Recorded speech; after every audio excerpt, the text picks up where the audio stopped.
నిన్నటి రోజున దేశ భారతదేశ రాజకీయాల్లో ఒక బ్లాక్ డేగా మనం మరి గుర్తుంచుకోవాల్సిన అవసరం ఉంది. ఎందుకోసమంటే ఈ దేశంలో మహిళా నాయకత్వాన్ని మరి కాంగ్రెస్ పార్టీ అణచివేయాలనే ఒక కోణంతో వాటి మిత్రపక్షాలు నిన్న మరి పార్లమెంట్లో వారి యొక్క ఓటింగ్ మరి మహిళా బిల్లుకు వ్యతిరేకంగా మరి వేశారు. మహిళా నాయకత్వాన్ని అణచివేయాలనే ఒక ముఖ్య ఉద్దేశంతో ఈ దేశంలో మరి మహిళలంటే కేవలం సోనియా గాంధీ, ప్రియాంక గాంధీ వారి యొక్క కుటుంబ సభ్యులు మాత్రమే మహిళలుగా కాంగ్రెస్ పార్టీ పరిగణిస్తుంది. మిగతా మహిళలను కేవలం ఓట్ బ్యాంక్ రాజకీయాలుగా మరి ఏ విధంగా రాజకీయాల కోసం మాత్రమే వాడుకోవాలన్న ఒక ఆలోచన విధానం ఉన్న పార్టీ కాంగ్రెస్ పార్టీ.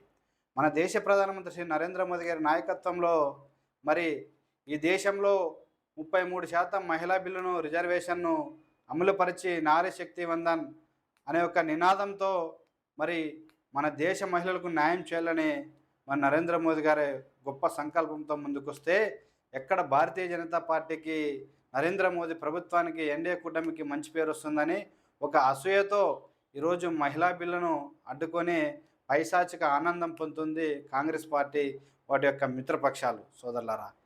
అందుకోసమే నేను విజ్ఞప్తి చేస్తున్న మహిళా లోకానికి కాంగ్రెస్ పార్టీని వాటి యొక్క మద్దతు ఇస్తున్నట్టు మిగతా మిత్రపక్షాల పార్టీలను ఎక్కడ ఎన్నికలు జరిగినా మరి కాంగ్రెస్ పార్టీకి వ్యతిరేకంగా మహిళా సమాజం అంతా మరి వ్యతిరేకంగా పనిచేయాల్సిన అవసరం ఉందని చెప్పేసి తెలియజేస్తున్న సోదరులారా. చరిత్ర మనం ఒకసారి చూసుకుంటే అప్పటి మాజీ ప్రధాని శ్రీ హెచ్డి దేవగౌడ గారు 1996లో మహిళా బిల్లును ప్రవేశపెట్టాలని వారు ఒక ప్రయత్నం చేసి వారి యొక్క ప్రభుత్వం కాంగ్రెస్ మద్దతుతో మరి అప్పటికే కొనసాగుతుంది. ఆ మహిళా బిల్లును ప్రవేశపెడితే మరి ఆ బిల్లును వెంటనే కాంగ్రెస్ పార్టీ వ్యతిరేకించి మహిళా బిల్లును అడ్డుకోవడం జరిగింది. మన ప్రియతమ మాజీ ప్రధానమంత్రి శ్రీ స్వర్గీయ అటల్ బిహారీ వాజ్పేయి గారు 1998లో మరి వారి యొక్క దేశ ప్రధానిగా అయిన తర్వాత మహిళా బిల్లును ప్రవేశపెట్టాలని వారు కానీ ప్రయత్నాలు చేశారు సోదరులారా.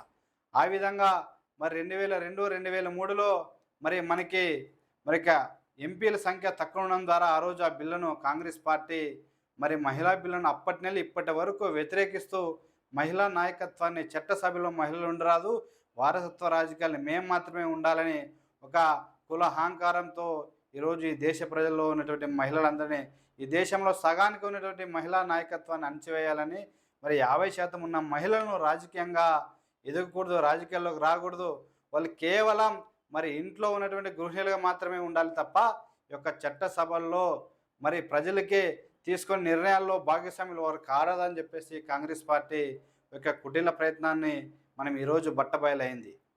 నరేంద్ర మోదీ గారు మరి దేశ ప్రధాని అయిన తర్వాత మహిళల కోసం వారి యొక్క స్త్రీల ఆత్మగౌరవం కాపాడాలని ఈరోజు స్వచ్ఛ భారత్ పథకం ద్వారా మరుగుదొడ్లు నిర్మించి మరి మహిళల ఆత్మగౌరవాన్ని కాపాడే నాయకుడు మన దేశ ప్రధానమంత్రి శ్రీ నరేంద్ర మోదీ గారు అని చెప్పేసి తెలియజేస్తున్నాం.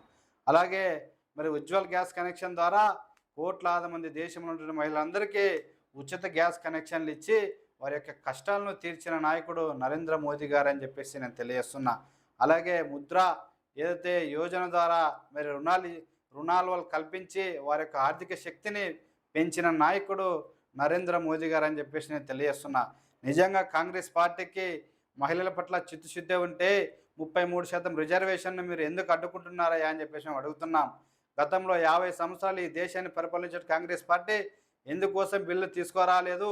అలాగే మీరు ఇప్పుడు ఓబీసీ ఒక అడ్డం పెట్టుకొని మరి ఈ బిల్లును వ్యతిరేకిస్తున్నారే. నిజంగా ఓబీసీ మహిళలకు న్యాయం చేయాలనుకుంటే మీ ప్రభుత్వం ఉన్నప్పుడు ఎందుకు ఈ బిల్లును ఓబీసీ మరి ఏదైతే ఓబీసీ వాటాను మీరు ఎందుకు ఇవ్వలేదని చెప్పేసి మేము అడుగుతున్నాం.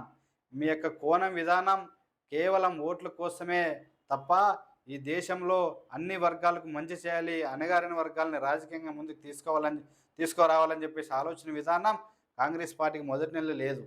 ఎందుకోసమంటే ఆ పార్టీ రాజకీయాల్లో వారసత్వంతో ముడిపడిన పార్టీ. మరి ఈరోజు మనం భారతీయ జనతా పార్టీలో చిట్ట చివరి ఒక నిరుపేద కార్యకర్త అయినా సరే నాయకత్వ లక్షణాలతో ముడిపడి ఉంటే ఖచ్చితంగా నాయకులుగా తయారు చేసి ఈ దేశంలో మరి ప్రజలకు సేవ చేసే విధంగా చట్టసభల్లో కూర్చుండబెట్టినట్టు పార్టీ భారతీయ జనతా పార్టీ అని చెప్పేసి నేను తెలియజేస్తున్నా. ఖచ్చితంగా కాంగ్రెస్ పార్టీని మరి ప్రజలు నమ్మే పరిస్థితుల్లో లేరు. ముఖ్యంగా మరి మహిళలు మీరందరూ గుర్తుంచుకోవాల్సిన అవసరం ఉంది. కాంగ్రెస్ పార్టీని ఎక్కడికక్కడ మనం వ్యతిరేకించి మరి ఇప్పుడు ప్రస్తుతం ఎన్నికల్లో ఏదైతే మరి మరి వెస్ట్ బెంగాల్‌లో ఎన్నికలు జరుగుతున్నాయో, తమిళనాడు అయితేనేమి, కేరళ అయితేనేమి ఈ ఎన్నికల్లో మహిళలందరూ ఏకమై ఈ యొక్క 3 పార్టీలను చిత్తు చిత్తుగా ఓడించాలి. ఎన్‌డీఏ కూటమి అభ్యర్థులకు మీ అమూల్యమైన ఓటు వేసి రానున్న రోజుల్లో మహిళా రిజర్వేషన్ బిల్లును ఖచ్చితంగా తెచ్చి ఈ దేశంలో మహిళలకు న్యాయం చేసే పార్టీ ఏకైక పార్టీ భారతీయ జనతా పార్టీ అని చెప్పేసి నేను తెలియజేస్తున్నా. నా పేరు బి. ఉషారాజు, ఆదోని బీజేపీ మండల అధ్యక్షులు. ధన్యవాదాలు.